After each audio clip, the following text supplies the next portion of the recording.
They laughed first. Not loudly, not cruelly, just enough to make sure she heard it. The kind of laugh that says you do not belong here. Asterisk, what city are you watching from today? If this story resonated with you, hit subscribe for more real stories about extraordinary people. The briefing room was crowded with pilots in flight, suits marked by years of missions and confident silence. Helmets rested on the table like trophies. Coffee cups steamed. When she stepped inside, the room paused. Eyes moved from her boots to her shoulders, then to her face, young, calm, unreadable. Someone near the back said it clearly. Real pilots only. A few others smiled. No one defended her. No one asked her name. She took the empty chair at the far end of the table and placed her flight helmet on the surface in front of her. It was worn, not new. Scratches ran across the visor like thin scars. She folded her hands and waited. Her name was Captain Mara Hawley, though no one used it yet. She had been transferred overnight to this base on a mission stamped urgent and classified. The order had arrived without explanation. The kind of order that does not invite questions. The squadron commander began the briefing without acknowledging her presence. He spoke about airspace violations, a hostile border, and a recovery operation that had already gone wrong. One of their own had gone down beyond the line. The rescue window was closing. Mara listened, eyes steady. She had flown in worse weather.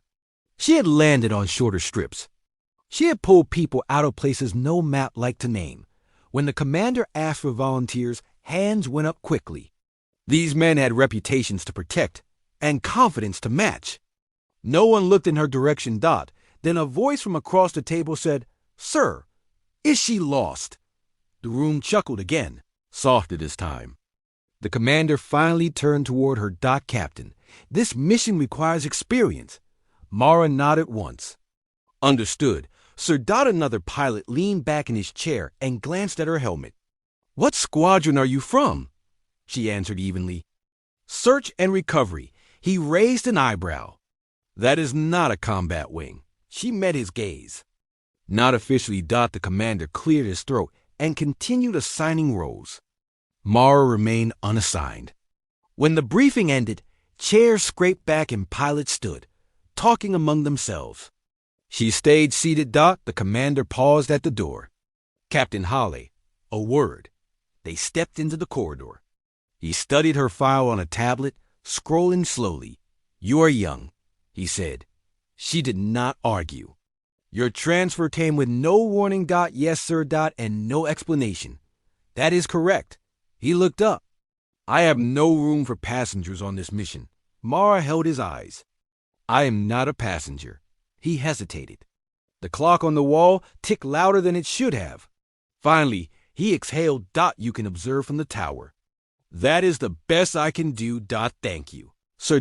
She turned and walked away without protest. In the tower, she stood behind the glass as the aircraft prepared for launch. Engines spooled. Pilots moved with practiced rhythm.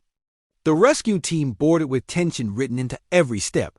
Minutes later, alarms flared.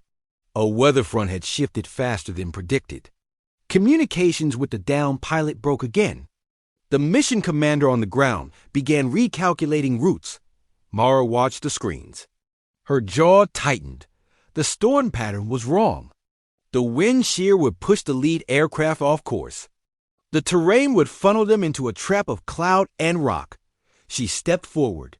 "Sir, may I speak?" The tower chief glanced at her.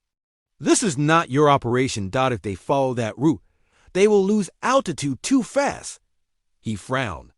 "Our data says it is the fastest approach. Your data is 10 minutes old." He turned fully toward her. "And you know this." How? She pointed to a live feed and a shifting pressure line.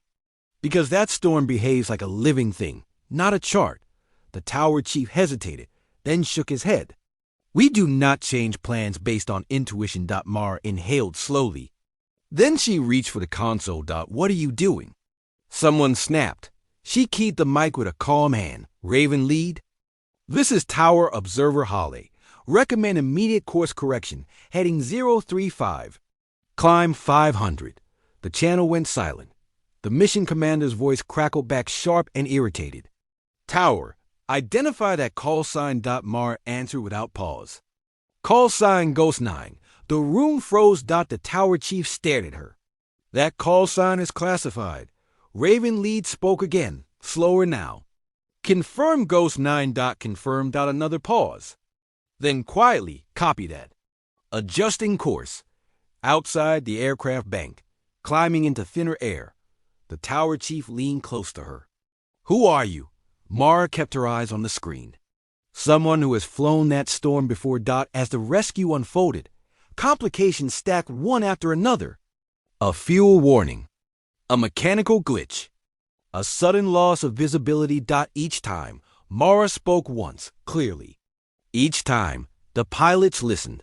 When the downed aircraft was finally located and the injured pilot secured, the room exhaled as one. The rescue bird touched down just as the storm swallowed the horizon. Later, in the briefing room, the mood had changed. Helmets sat untouched. No one joked. No one smiled. The commander entered and looked at Mara. Captain Holly stepped forward. She did. He faced the room. Ghost 9 is not a designation given lightly. It belongs to a pilot clear for operations beyond standard command. It belongs to someone who has pulled others out when no one else could. The pilot shifted. Uncomfortable. He turned back to her. Why did you not say anything earlier?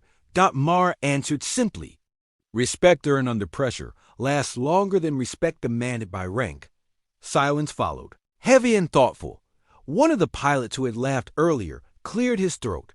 Captain, I owe you an apology. She nodded once. Accepted.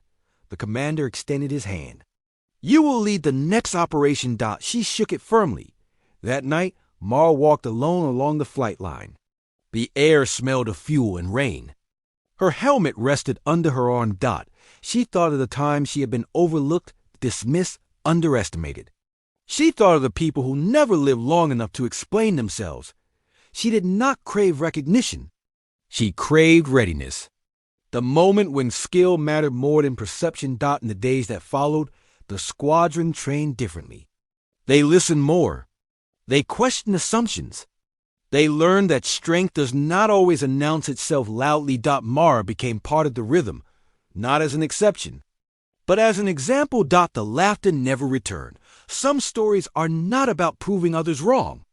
They are about being prepared when it counts. Because the world does not pause to ask if you belong before it tests you. What did this story make you feel? Where are you watching from? Subscribe to Soul Relief Stories for more real stories that heal the heart.